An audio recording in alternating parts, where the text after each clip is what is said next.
Essentially what we finished with last week was Cain killed Abel. God put the curse on him, and then we talked about Cain going out, building a city and all the things that go along with that, and gave his lineage. I want to point out a few things I've talked about. Well, we're going to see, as we talk about these genealogies and these lineages, it's easy for us to read these things and say, well, this was his kid, A, B, and C. Really, this was his kid that was pertinent to the story, because there's going to be probably dozens and dozens of offspring that are not listed because they are not pertinent to the story. And the reason I say that is because look right here, this is Genesis 4:25. I'm going to go ahead and break tradition and read. Adam made love to his wife again, and she gave birth to a son and named him Seth, saying, God has granted me another child in place of Abel, since Cain killed him. Seth also had a son, and he named him Enoch. At that time, people began to call on the name of the Lord. And we talked about how Cain and them probably completely separated themselves from God, and then Seth is this contrast where they started worshiping God, or at least walking with God and speaking with God, having a closer relationship. Now, Rita, why don't you go ahead and read Genesis 5, verses 1 through 5. The written account of Adam's family line. When God created mankind, he made them in the likeness of God. He created them male and female and blessed them, and he named them mankind when they were created. When Adam had lived 130 years, he had a son in his own likeness, in his own image. And after Seth was born, Adam lived 800 years and had other sons and daughters. Although Adam lived a total of 930 years and he died. That's okay. So a few things in these first verses here. God created mankind. He made them in the likeness of God. He created them male and female and blessed them, and he named them what? Does any other version say something different? Human? Anything else? Does anybody's version say he named them Adam? So Adam actually meant mankind. So you're going to get different versions saying different things, but Adam actually meant human or mankind. But look, it says God created mankind in his image. And then look what happens when Adam has Seth. What happens there? He has a son after what? His own image. His own image. Why didn't it say that about Cain and Abel? Why? Now, I don't have a good reason for that, because the reason I have for this being here contradicts even that thought. But it doesn't mention after Cain and Abel, but it does mention it after Seth. Maybe they look like their mother. I wish these were physical properties, and I think it was just left out when it was Cain and Abel for the sole purpose of, I think there's a reason why this is said after it's said that God made man in his image. So it says God made man in his image, and then Adam had a son, and it was in his image. So I think there's a contrast here. When God created man, and he created him in his image, I told you it was going to be an image of him, not specifically physical, but more of a spiritual, supposed to reflect him. What happened between that gap of that creation and then Adam and Eve having Seth? That fall of man. So man fell, and now you've got a man separated from God. And now Adam is having Seth, it's in man's image rather than God's image. So when I say image, it's not a physical image. It's supposed to be a reflection of God. He was so much closer to God prior to the fall. And now that they're out of the garden and they're under this is Seth and his lineage now. When man is born, he's separated. Something else I want to point out. If you notice, if you were to take out the last chapter that we studied, you could almost read this as if Seth was what? His only child, right? Because look how it reads. Adam lived 130 years, and he had a son. He named him Seth. Now, why is Cain and Abel not mentioned in this lineage? Because we've got a different storyline now. Cain and Abel were mentioned because that was a different storyline, and it talked about the evil and the breaking the covenant of man. The first murder, that was a different storyline that branched off. Now, this is the main storyline because Seth is going to be the lineage in which Christ comes through. Now, let me ask you something. In 130 years, now, first of all, we don't know, is this 130 years since he created? And I know that this was made by man, so we don't, this little handout I gave you, so I don't know to start counting the years for Adam. Do you count him the day he was created, or do you count him from the day he starts aging? Because remember, when he's kicked out of the garden and he no longer has the tree of life to keep him young, maybe that's when they started counting years. I don't know. But regardless, do you think in 130 years of being an adult, they only had 3 children? So why aren't the rest of their, and they probably had anywhere from 50 to 100 other children. Why are they not mentioned? Because they are not important to the story. So we make assumptions and we read this, we try to make everything literal, but you have to read between the lines and know that humans do human things. And Adam and Eve probably had multiples of children, and Seth is mentioned because this is the line of Christ. Now, could I be wrong on this? Sure, I could be wrong. But it wouldn't make much sense not to have other children, because where did Cain get his wife? Where is Seth going to get his wife? My personal belief is there are multitudes of people at this time. Although when you read this chapter, you think there's only 3 living in this portion and 1 outcast. But I tend to think that there was multitudes. Because even if you had 1 child a year, which would be pretty taxing on a female, even if you had 1.5 on average every 2 years, you're going to have 50 children at this point. Not to mention if you had twin births or something like that. Or even if you skipped a couple of years of having births. But you got to remember, God's plan and commandment was for them to multiply and take over the earth. So we only know about the ones that are important to God's perfect plan when it comes to Christ. So after 130 years, I don't think Seth was the only child they had living at home. That's just my belief. Because it also says Adam lived another 800 years after he had Seth. Now, we don't know how long women continue to have children, because we don't know. Believe it or not, you ladies, even when you go through menopause, you still have eggs. When you are born, you have enough. I may have my science. Somebody may have to Google me and AI this, but your body is made to continue having children way past your 40s and 50s. Your body would continue. You have enough eggs in your ovaries to produce children up into the hundreds. So just keep that in mind. God, of course, the earth changes. God changes things, the lifespan of humans, but women, the model's still there. And your ovaries would have produced enough eggs to produce children way up into your hundreds if you didn't go through these hormonal changes. And what brings all these hormonal changes? Maybe it's our lifestyle. We don't know. But I'm looking to see if there's anything important else in this chapter before we go on to the next. Because I know we weren't going to. Let's look a little bit here. Of course, he has Enoch, which sounds a lot like Enoch, which was Cain's firstborn. You got all these that are listed. You see all the years. Look at the verse 12. When Kenan had lived 70 years, he became the father of Mahalalel. So see the difference there? If Seth, do you think Seth waited 105 years to have Enoch when his grandson had a child at 70? And I doubt that Kenan waited till he was 70 to have a child. But when we read this, we think, oh, well, this is their child. No, there was multiple children that are not. And in fact, how many daughters do you see in this lineage? You see none. And how many daughters have we had listed to this point? We've had 1. Remember? Last chapter we had 1 daughter mentioned. It was whose daughter? Lamech. Lamech had a daughter that was mentioned. And I talked about the possible importance of that daughter. So far, we're not having any women mentioned. The only woman mentioned is Lamech's 2 wives, his daughter, and then Eve by name. Look at verse 15, Mahalalel lived 65 years. He became the father of Jared. Jared and Mahalalel lived 830 years total. So think about exponentially how many children these people are having. There are beliefs that by the time the flood occurred, there were probably between 6 and 7 billion people. I mean, 6 and 7.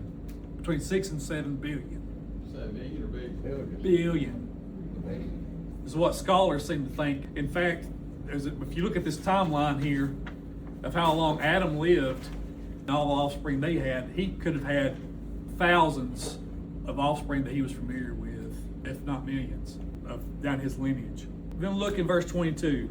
Enoch is after Enoch became the father of Methuselah. In verse 22, after he became the father of Methuselah, Enoch walked faithfully with God 300 years and had other sons and daughters.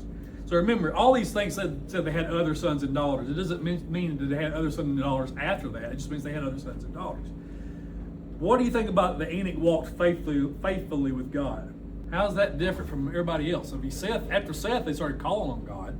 Well, what's different about Enoch? Look at verse 24. Enoch walked faithfully with God, then he was no more because God took him away. He didn't have to face death. Did not have to face death. What kind of relationship did Enoch have with God? Do you think he walked with him literally like Adam and Eve did? It's very possible. Just because they weren't in the Garden of Eden anymore, God didn't separate himself completely from them. I think he had a better relationship. And whether he walked physically, that could be debated, but I think he possibly had just like Adam and Eve walked with God. It's possible that Enoch walked with God and had that close personal relationship. God created man because he wanted relationships. And he wanted a family. And he evidently found this in Enoch to the point where he said, Enoch, I don't want you to die. I'm going to go ahead and save you death, and he's no more. He's gone. And Enoch gets mentioned multiple times. He gets mentioned in Chronicles when it talks about genealogy. It gets mentioned by Jesus when he talks about I think Jesus quotes the book of Enoch. Whether or not you would say he talks about Enoch, Jude quotes the book of Enoch. And the book of Enoch, we don't know that the book of Enoch was written by Enoch because these things took place. Enoch's gone. And this book was written years later. But that book is definitely quoted in the New Testament. And it's talking about the life of this man right here. That book is. Can I throw this little question in? Who was the oldest man that ever lived, yet died before his father? Methuselah. Come back. Methuselah. Yes. That would be on this sheet right here. Died before his father? Methuselah didn't die before his father. Oh, you're talking about Enoch? Oh, you're saying that because Enoch didn't die? Is that what you're saying? Okay, I was sitting here thinking, wait a minute, that don't make sense. Trick question. Now see, I get in trouble when I do that kind of stuff. Right? But Edited out of the video. yeah. So look, it says now. Why does anybody's version say why Lamech named his son Methuselah? Does anybody know what that name means? I had it. Do what? Who's going to Google it? Go ahead. Chat GPT. Where was that? I saw it. Who are you asking about? Methuselah's name means something. I think it means the end. Do what? Man of the dark. What? Man of the dart or man of the spear. Man, that's not what I read last night. Anyway, forget that point. Let's crazy. We'll Then edit another that too. thing under says, in quotes, when he dies, it shall be sin. So when he dies, that should be sin. So look at this timeline that I handed out. Methuselah, either that was a prophecy or Methuselah died one of two ways. He died of a different call right before the flood, or Methuselah possibly died in the flood. But if you look at his name, what it means, if it really means that your death brings on the end, I think that's what I read last night. It means that once your life comes to the end, and once your life is over, when you die, something big's going to happen. So there was possibly a prophecy just in his name here. But if that's not the case, Methuselah died in the flood, which is a possibility as well, if you look at the timeline. So there you go. So I think that's what I read last night. So sad. Something about upon your death, the end will come. So Lamech prophesied possibly the flood, and we just don't know about that. But anyway, Methuselah, we also about him being the longest living man. But it's when his death, right after that, happens the flood. All right. And of course, we have Noah being born to Lamech, which was the son of, I said the wrong father of Lamech, but of Methuselah. But when Lamech had lived 182 years, he had a son. He named him Noah. And he said, he will comfort us in the labor and painful toil of our hands, caused by the ground the Lord has cursed. After Noah was born, Lamech lived 595 years and had other sons and daughters. Altogether, Lamech lived a total of 777 years, then he died. After Noah was 500 years old, he became the father of Shem, Ham, and Japheth. All right, question, thought experiment. We always think about Noah carrying Shem, Ham, and Japheth on the ark. Do you think that was his only children? Probably not. Do you think he waited till he was 500 years old to start having children? Probably not.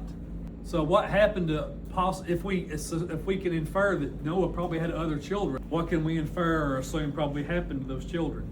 They didn't believe, and they died. So even if Noah preached to his children, he didn't have control of them. People probably were having more than 3 children. So to move on through this, let me just look at this timeline real quick. So there's anything else I want to point out on it. So at this point, everybody through this lineage, it looks like Methuselah may or may not have died. He died he died the year of the flood. And then of course you've got Noah and his sons that would have been alive, his 3 sons that lived through the flood. And if you look at this list, we only mentioned Shem because Shem is the one that Jesus comes through. But I don't think there's anything else on this list, though. I want you to look at just a little thing to point out. Look at Abraham when he was born. Look how many people prior to him were still alive when Abraham was born. Of all people, who's still alive when Abraham was born? Noah. And in fact, I told y'all years ago in a class that there's some Jewish writings that Abraham and his father Terah, remember Terah made idols for a living. Abraham and Terah didn't get along very well because of that. Terah was not following God's commands, and there's Jewish literature that says that Abraham went and lived with Noah for a while. Now that's not in the scripture, but that's just some Jewish writings. So think of how this is so linear here and how this story goes. Anyway, I think it's very interesting. Look at Genesis chapter 6. How much time we got? We got 10, 15 minutes. So when humans began to increase in number on the earth, and oh boy, we're fixing to get into something here. Began to increase in number on the earth, and daughters were born to them. The sons of God saw that the daughters of humans were beautiful, and they married any of them they chose. Now, I think married is the wrong word there, but let's just keep it there for a minute. And they married any of them they chose. Then the Lord said, my spirit will not contend with the humans forever, for they are mortal. Their days will be 120 years. The Nephilim were on the earth in those days, and also afterward, when the sons of God went to the daughters of humans and had children by them. They were the heroes of old, men of renown. All right, so let's break these four verses down. First off, who are the sons of God? Angels. Well, we use the term angels because that's just how our culture has always called them. I want to say something about the term angels. Do y'all know what angel actually means? Messenger. So angels is more of when we use the term angel really is more of a job description. So you have what it seems like you have Elohim, which is the Jewish term, and Elohim means essentially a celestial or spiritual being. And God is called Elohim. Sons of God are called Elohim. Angels are called Elohim. And guess what? Samuel, when he was brought back, remember the witch of Endor? When Samuel's spirit was brought back, he was called an Elohim.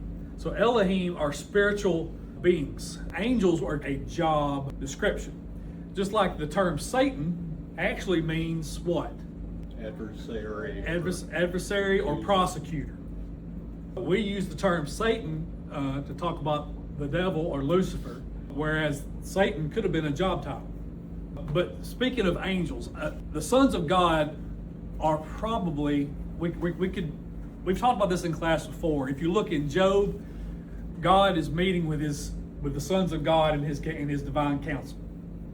If you look in Psalms 82, it talks about God meeting with his divine counsel. And you look in Deuteronomy, I think it's 28, I could be wrong, it's talking about God and his divine counsel. So, sons of God were probably little g gods. I think these are the ones that caused all the chaos and you have Baal and you have, what's the goat head one?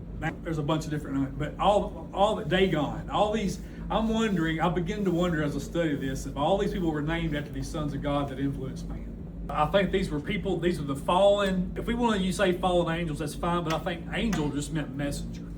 I think these are the fallen celestial beings that came out of the God's dimension that interfered with God and with man. They were created. God created a council. Why did he do that? Because he wanted to. He created a council to talk with. But then he also created man. Same reason why did he create us? Because he wanted to. These are created beings, but people saw them. People have been seeing other people as gods all their lives, right? Just because there's something special about them. But to me, this reads like these sons of God were celestial beings that felt like the daughters of man were attractive. Yeah. When Moses went in front of Pharaoh, Pharaoh had magicians that could do. I think that's these sons of God. Okay. And if you look at the 12 plagues, every one of them is after a Egyptian god. There was a god of death, a god of harvest, a god of all fertility. That's why you have every one of these plagues represented an Egyptian god. And it was to show that Yahweh, the main God, was more powerful than these little G gods. And there was a story we talked about recently about Dagon. Oh, Jonah, when he went to talk to Nineveh. It was funny to them because Jonah was this man who got spit up by a fish, but they worshiped a god fish. Their god was a man fish. So there's a lot of things that these gods, I think, influence humans, or these little G gods, these celestial beings. And I think some people will argue, well, that Jesus says that angels don't marry. Well, he said angels there, and angels is a job title. And he could have been talking about the angels that were still in service to God. Sure, they don't marry. The ones who fall out of service to God can marry if they want to, but at least they could have marital relations is what it looks like. And this is why I talked about last week. Why all of a sudden did you have Lamech and they named his daughter, and you had all this increase in technology? Well, possibly because the sons of God were wheeling and dealing with the fathers of men for their daughters, and they were teaching them those things through this. But anyway, we have a result of these relationships. What were the results of these relationships? Nephilim. And what they call them here, verse 4, the Nephilim were on the earth in those days. And so this happens again after the flood. God causes the flood to kind of start over because essentially what had happened, it had become diluted with evil. This evil coming from these ungodly creations. But anyway, I don't want to get off track too far here because this will come up more. But the Nephilim were on the earth in those days and also afterward, when the sons of God went to the daughters of men and had children by them. See, they were the heroes of old, men of renown. Now, just because it says they were heroes of old doesn't necessarily mean they were all good heroes. Every culture had their own hero. Goliath was a hero to the Philistines. Did God know it was going to happen? We assume he did, but this is not what he wanted, right? This was all by the choice of humans. Humans allowed themselves to be. Did it happen after the flood? Always says the Nephilim were on the earth in those days and also afterward. And Joshua and Caleb, at the very end, when Joshua has essentially tied up the majority of the promised land, Caleb in his 80s says, well, I'm not done yet. There's a place I want to take, and it's on a hill, it's on a mountain, and what's it full of? Does anybody remember? It's full of giants. Okay, possible. There's different scholars have different thoughts on this. Some scholars think that there were more that came. Some think that that's just going to get way off in the what. So the question people pose is these hybrids of man and God, or gods, little g when I say that, the Nephilim, did they have a soul? And so, some people think that this is where demons come from. Some scholars think that that's where the flood, the Nephilim that died in the flood is where demons actually come from, not the fallen angels that we talk about. That's just one thought. I'm not saying that's what this is. Some people think that this carried on. Now, it could have been, what's the other case? Who came on the ark? Well, besides the animals? Noah's family. We know Noah's, look, it says, we're going to find out that Noah found favor. All these people, all these dads that have been listed down through the here, they each had been clean. They had not had, their children were not the product of a hybridization or the sons of God. And Noah, to this point, it sounds like Noah was the one pure human left. And that these three sons were pure, okay? Could have been that these other sons intermarried with people who were not pure. And that's why they were not included in this. But it sounds like these three sons had stayed faithful. But is there a possibility that the women they married had some genetics of these mixed races? We don't know. Maybe that's how it carried on. But I know here it says that happened here and afterward. And the afterward is assuming this is the flood, because this whole story is leading up to and during the flood. What happened after the flood, I don't have a great explanation for it. I have several different explanations for it. and we can talk about that at another time because we're going to run out of time. And people are, the other argument is, well, this is the intermingling of Cain's people with Seth's people. Okay, that would first of all assume that only Cain and Seth were the only two men alive having kids, which I don't think. It also would assume that somehow Cain and Seth, if you combine their DNA, it was special. Now, why would Cain's DNA and Seth's DNA be any more special than anybody else's human DNA? Well, we don't know that. Cain came after the fall too. So, it tell us, I think it was making a contrast between God and Adam and the rest of mankind. You got to remember, all these lineages, I know this gets confusing, but this is a story painting the story of Christ, okay? You get all these outside stories on the edges that are trying to get in and tell you why how the evil is trying to defeat Satan. Why would the sons of God come down and intermarry or have children with the daughters of men? What were they trying to do? Create their own people, or break the covenant that God had made with Eve, that your seed will crush. So if they can come down and create and make all humans create with them, guess what? Adam and Eve have lost their seed. This is now this breaks the covenant that God, or the curse that God broke, put on Eve's offspring. Okay? That would be another reason why they would want to come down and disrupt the genetic code. Bloodline. They're trying to disrupt the bloodline. And that's just why you have the stories of giants. Now, guys, I know this sounds all far out and woo, but think about all the cultures through all creation. You got Greek and Roman mythology. Did y'all not study Greek and Roman mythology in high school? Where do you think these people got these ideas of Hercules and the guy Achilles and all these other guys? What was the word for these guys? They were called demigods. That's the term I'm thinking of. They were called demigods.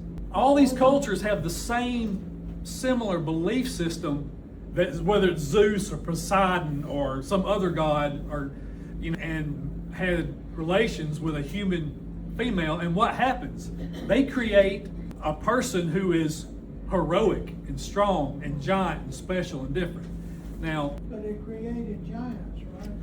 Well, The children. yeah. And there's Greek writings that Hercules was a giant. Verse 4, it calls it heroes of old and warriors of renown. Yeah. You ever heard of the Epic of Gilgamesh? Yeah. I think it's in Mesopotamia. That's another story of giants that would be post-flood. Okay? That's a secular writing. So there are, even though this is contrary to what you may have been taught growing up, it has no importance on your salvation whatsoever. The importance is this right here that I've handed out this morning.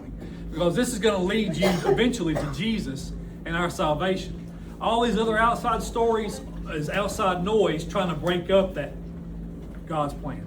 Thank y'all. But it's kind of cool to think about. Yeah.